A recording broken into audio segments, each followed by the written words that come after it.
Hello guys, this is how to make a nice wallpaper. Moving wallpaper yan Pwede mo rin siyang, yan pa yung isang ginawa ko. Diba? Ang cute nila, no? Yan. So may application yan na ginagamit natin is called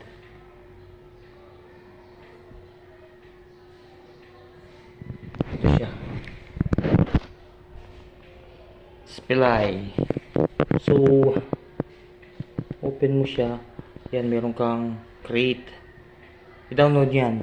Maganda yan. Magagawa ka ng mga wallpaper na mastic. Picture lang sila pero magagawa mo silang mga wallpaper na wala mahina talaga ang connection. Yun lang, pagka mahina ang connection mo, may problema ka talaga. So yun lang. Spilly, yung napakagandang yan. Animated yung mga picture lang, magiging wallpaper sila na moving. Gaya ng mga yan, di ba? Astig ang phone mo pagka ganyan. Okay, yun lang.